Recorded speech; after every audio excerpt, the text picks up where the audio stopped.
Muruganar.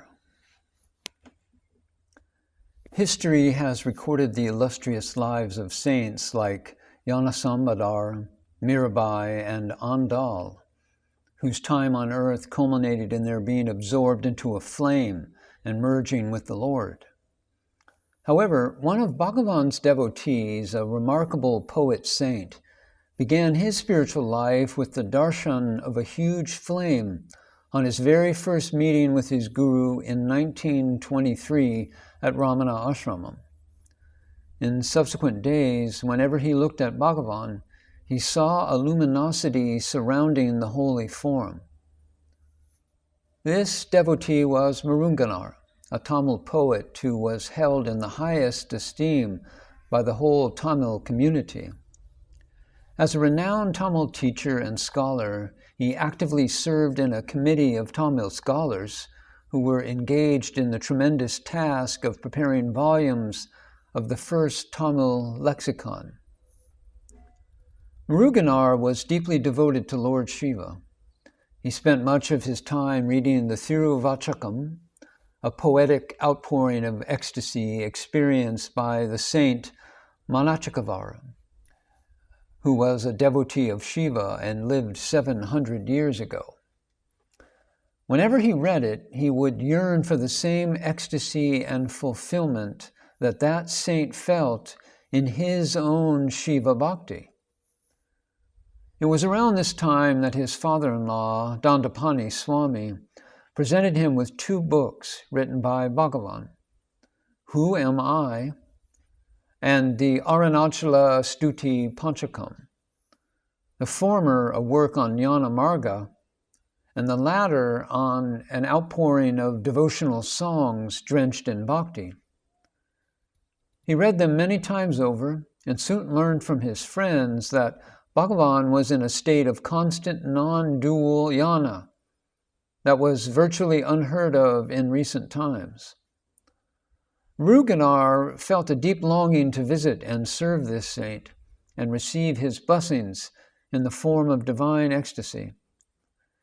He left for Tiruvannamalai, and as soon as he reached the Arunachaleswara temple, he wrote 11 extemporaneous verses in praise of Bhagavan, addressing him as Shiva. He then went to Ramana Ashramam, which in September of 1923 was only a few thatched sheds. Just as auspicious events are heralded by signs, before he went in, Bhagavan himself came out. This is how Muruganar describes his first darshan with the Master. When I looked at the entrance, I saw a brilliant light, a yoti, a huge flame, which blinded my eyes. Ecstatically, I tried to read out the verses I had written, but profuse tears prevented this. Then, from the flame emerged a human form, Bhagavan. He asked me to hand him over the paper I was holding. Bhagavan read the poems aloud and remarked, "This reads just like the Thiruvachakam. Why not continue writing like the saint Manakavachakar?" Bhagavan then looked deeply at me. After a while, I returned to normal consciousness. With devotion welling up and in all joy and gratitude, I looked up at Bhagavan. Those gracious eyes of Bhagavan pierced through me, opening me instantaneously into a state of bliss that I had never experienced before. That look of Bhagavan unleashed ecstatic poetry in my heart. From then on, hundreds and hundreds of poems began to gush forth. I would place them before Bhagavan, and he would edit them.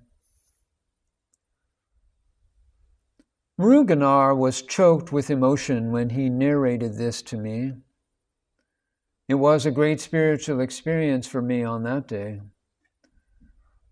He later said, "Instantly, Bhagavan became my God, my master. I was wholly convinced that Bhagavan was a manifestation of Lord Shiva himself. And as my new owner, he made my eye and my mind his own. In the same way that wax melts on encountering fire, on seeing Bhagavan, my mind dissolved and lost its separate form. Like a calf that has found its mother, my heart rejoiced at his holy feet. Devotion surged in me like an ocean that has seen the full moon. It is a truth to be rejoiced over by serious seekers that the divine communion between the illuminating guru and the illustrious disciple was sealed and sanctified that day by the Lord. For Muruganar, this instantaneous communion was the inauguration of his spiritual life at a very high level. He worked in Chennai as a teacher to support his mother and wife and had to go back to work. After 3 months, he returned. When he looked at Bhagavan, he again had the vision of luminosity enveloping his form. By this time, Muruganar was completely enveloped in the ocean of Bhagavan's grace. But he still had to travel between Arunachala and Chennai because of his responsibilities. He was deeply attached to his mother. Muruganar once told me that he was torn between his devotion to his master and his affection for his mother. It was literally quite difficult for him to be on time to catch the train back to Chennai, lost as he was in his state of ecstasy. Sometimes, with tears of bliss streaming down his face, he would literally walk backwards the 3 miles from the ashram to the railway station and roam about on the platform. The train would arrive and depart, with him being blissfully unaware of it. On being told by a porter or a station master that the train had left, he would come back to Bhagavan, his eyes brimming with tears of ecstasy. When Bhagavan saw this was happening repeatedly, he asked Kunju Swami and sometimes Vishwanatha Swami to accompany Muruganar with specific instructions.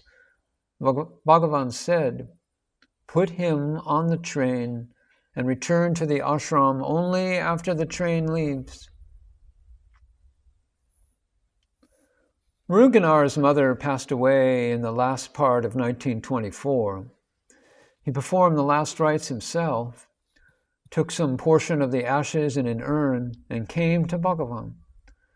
When Bhagavan saw the distressed Muruganar, he inquired, "How were you able to complete the last rites in this state?"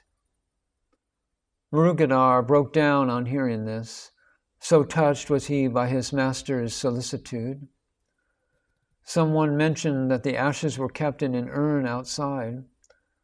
Bhagavan then directed Muruganar to immerse the ashes in the Agni Tirtham, a pond near Ramanasramam.